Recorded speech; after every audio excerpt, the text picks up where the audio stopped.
आप इतिहास में दिलचस्पी रखते हो या ना रखते हो, लेकिन इतिहास आपका पीछा छोड़ने वाला नहीं। और हमारे वर्तमान में इतिहास का अच्छा खासा दखल है। अब मौजूदा वक्त की ही बात करें तो आज चर्चा किसकी हो रही है? औरंगजेब की हो रही है, छत्रपति संभाजी महाराज की हो रही है। और वर्तमान के इसी इतिहास काल के दौर में एक किताब आई है जो हमें करीब 2,2500 साल पीछे लेकर जाती है। उस दौर में लेकर जाती है जब सम्राट अशोक ने कलिंग की लड़ाई लड़ी थी, और उस लड़ाई के बाद कलिंग का क्या हुआ था, ये कहानी ये किताब कहती है। लेकिन इस किताब का जॉनर एक हिस्टोरिकल फिक्शन का है। इसमें सच्चाई के साथ साथ कल्पना का बहुत अच्छा मेल भी है। इस किताब को लिखा है महाराष्ट्र कैडर के एक आईपीएस अधिकारी ब्रजेश सिंह जी ने, जो कि फिलहाल महाराष्ट्र सरकार में प्रिंसिपल सेक्रेटरी हैं। तो आइए बात करते हैं इस किताब के लेखक, जिसका शीर्षक है, जिसका टाइटल है the cloud chariot. Brajesh ji, NDTV में आपका स्वागत है। ब्रजेश जी, सबसे पहले तो मुझे इसके शीर्षक के बारे में, इस किताब के टाइटल के बारे में बताइए। इसका नाम द क्लाउड चैरियट क्यों है? और संक्षेप में, मैं नहीं चाहूँगा कि आप इस पूरे किताब की कहानी ही अभी परोस दें, लेकिन कौन सी ऐसी दिलचस्प बातें हैं जो पाठकों को इस किताब के जरिए जानने मिलेंगी? देखिए, एक अच्छे जर्नलिस्ट का फ़र्क देखिए कि पहली बार किसी ने क्वेश्चन पूछा है। अभी तक मैंने इतने इंटरव्यू किए लेकिन किसी ने ये क्वेश्चन नहीं पूछा, और ये बड़ा एक इम्पॉर्टेंट क्वेश्चन है, क्योंकि जिस डायनेस्टी के बारे में, जिस घराने के बारे में बात की गई है, उसका नाम था महामेघवाहन जी। तो हेंस द क्लाउड चैरियट, क्योंकि ये एक बड़ी स्ट्रेंज डायनेस्टी है जो बड़े छोटे समय के लिए कलिंग में आती है, और 100 साल हो चुके हैं जब ये किताब का जो कालखंड है, 100 साल हो चुके हैं अशोक के आक्रमण के बाद में। कलिंग को पूरी तरह डिस्ट्रॉय, नेस्तनाबूद कर दिया गया है, और ये एक राजा है जो कलिंग का रिसर्जेंस करता है, नेशन बिल्डिंग करता है, रिसर्जेंस करता है, और ये बड़ा ही एक अच्छा राजा है जो लोकाभिमुख है, लोकप्रिय है। तो ये एक बहुत अच्छी स्टोरी है जहाँ पर पता लगता है कि किस प्रकार से राज्य शासन था हमारे एंशिएंट इंडिया में, किस प्रकार से राजा जो थे वो लोगों का ख्याल रखते थे, किस प्रकार से टैक्सेशन का सिस्टम था, किस प्रकार से एडमिनिस्ट्रेशन का सिस्टम था, वॉरफेयर किस प्रकार का था। तो ये सारी चीज़ें जो है मैंने एक हिस्टोरिकल फिक्शन के माध्यम से बताने की कोशिश की है कि आपको एक इमर्सिव एक्सपीरियंस मिले कि आप अगर उस समय चले जाएं तो आपको कैसा लगे कि महामेघवाहन डायनेस्टी के समय राजा खारवेल किस तरह राज करते थे।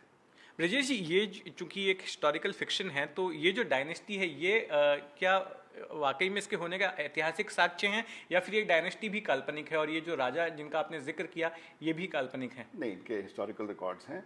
तो एक इंस्क्रिप्शन है, हाथी गुफा या हस्ती गुफा इंस्क्रिप्शन कहा जाता है। I think it is in Udayagiri caves, और वहाँ पर 14 लाइन्स में इन्होंने अपनी पूरी जीवनी लिखी है।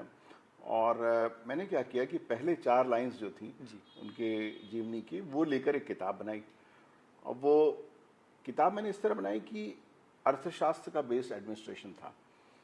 तो जितना स्ट्रक्चरल एडमिनिस्ट्रेशन है, मैंने पूरा अर्थशास्त्र लिया कि किसको क्या कहा जाता था, कि ऑफिशियल्स के क्या नाम थे, उनके किस प्रकार के कर्तव्य थे, ऑफिसर्स उनके किस प्रकार के थे, क्या रूल्स रेगुलेशंस हुआ करते थे, ये मैंने अर्थशास्त्र से लिया।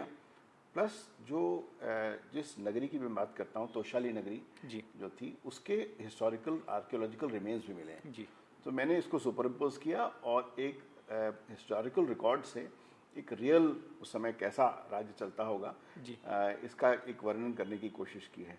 तो इसी को थोड़ा सा और क्योंकि आप जैसे बता रहे हैं आपने किस तरह का रिसर्च किया, तो चूंकि एक हिस्टोरिकल फिक्शन है, तो जो सेटिंग है, जिस सेटिंग में आपकी पूरी कहानी आपने गढ़ी है, जो कहानी कह रहे हैं, तो उसको लेकर किस तरह की मेहनत करनी पड़ी? आपने जैसे थोड़ी सी एक झलक बताई, लेकिन उसको वास्तविक लगने के लिए, और जैसा आपने कहा कि इमर्सिव एक्सपीरियंस है कि किताब पढ़ते पढ़ते आदमी उस काल में ही चला जाए, तो उसके लिए किस तरह का परिश्रम, किस तरह की मेहनत आपने की? पहली बात तो मैं थोड़ा सा स्टेप बैक करके बताता हूँ कि ये क्यों करने की ज़रूरत पड़ी। मुझे लगता है कि हमारे यहाँ एक कल्चरल एमनेशिया है, और हमको अपने पास्ट के बारे में नहीं पता। तो जनरली हमको जो कुछ पढ़ाया गया है, जो हमारी हिस्ट्री भी है, वो ज़्यादातर बड़े लिमिटेड चीज़ों पर कही गई है। जैसे इतना बड़ा राजा है खारवेल, लेकिन इसके बारे में जनरली पूरे इंडिया में बहुत कम लोगों को जानकारी होगी। सो इतने एक ग्लोरियस डायनेस्टी के बारे में हमको पता नहीं, या सातवाहन जो थे, शालीवाहन थे, उनके बारे में हमको पता नहीं, या चेरा चोला पंड्या के बारे में हमको पता नहीं। तो जब मुझे ये क्रिएट करना पड़ा तो मैंने उस पूरे कालखंड को ठीक से पढ़ा।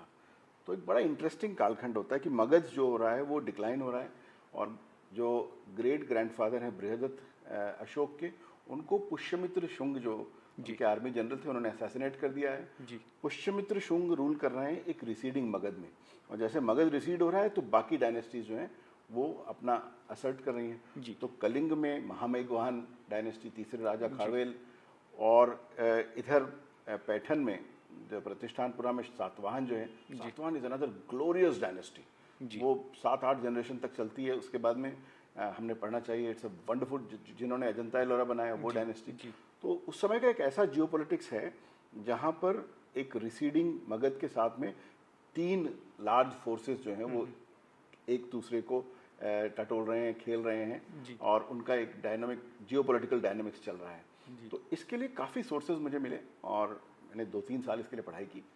मतलब लिटरली यहाँ तक कि अगर वॉरफेयर है तो मैंने देखा कि वॉरफेयर में किस प्रकार के अस्त्र शस्त्र, किस प्रकार के मैकेनिज्म, आर्मी के फॉर्मेशंस किस प्रकार से थे, टैक्टिक्स किस प्रकार से थे, सो अटैक और डिफेंस की क्या प्रोसीजर्स थे, ये सारा मैंने स्टडी किया। और भले ही ये फिक्शन हो, लेकिन जो कुछ रेंडर किया है इसको बहुत ही ईमानदारी के साथ करने की कोशिश की है। जी ब्रजेश जी, एक सवाल जहन में ये आ रहा है कि आप एक आईपीएस अधिकारी हैं, और आमतौर पर जब कोई आईपीएस अधिकारी बुक लिखता है तो अपराध या लॉ एंड ऑर्डर से जुड़े हुए विषयों पर लिखता है। आपने स्वयं भी 2 किताबें इसके पहले लिखी हैं, जो कि क्राइम से, एक डेंजरस माइंड और एक दूसरी किताब जो क्वांटम सीज, ये क्राइम से ही जुड़ी हुई रही हैं।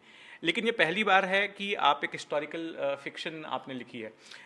तो मुझे ये जानना है कि क्या आपका कुछ हिस्ट्री के साथ कोई एकेडमिक बैकग्राउंड रहा है, हिस्ट्री के प्रति कोई लगाव रहा है, जो आपने इस तरह की किताब लिखने की सोची, और इस किताब के सामने? ये किताब मैंने लिखी बहुत पहले थी, छपी बाद में। एक मुझे 2011 से आसपास मेरा एक कहीं डिस्कशन चल रहा था, तब मैंने पाया कि हमको हमारे बारे में बिल्कुल नहीं पता है। और मुझे ये भी लगता है कि जिस जगह पर एक हिस्टोरिकल कल्चरल कंटिन्यूटी नहीं होती है, वहाँ एक सेल्फ प्राइड नहीं होता है। आप जितने आप उन्नत राष्ट्र देखें या जो सिविलाइजेशंस देखें, जिनको खुद पर भरोसा नहीं है, खुद पर प्राइड नहीं है, वो ठीक परफॉर्म नहीं करते हैं। तो मुझे ये एक नेशनल प्रोजेक्ट लगता है। मुझे लगता है कि वी शुड नो, और ये नहीं कि हम पास्ट के प्रति एक जिंगोइस्टिक एटीट्यूड रखें कि न्यूक्लियर भी हमारा था और हवाई जहाज भी हमारा था, उस तरह की बातें ना करते हुए रियलिस्टिकली देखें कि जो हमारे पास में बहुत अच्छी चीज़ें थी। जैसे डेमोक्रेसी की आप बात करें तो 16 महाजनपद थे मगध के फॉर्मेशन के पहले। आप जब 5th-6th सेंचुरी में BC में मगध बनता है, उसके पहले आप देखेंगे तो 16 महाजनपद हमारे यहाँ थे, डेमोक्रेसीज थी।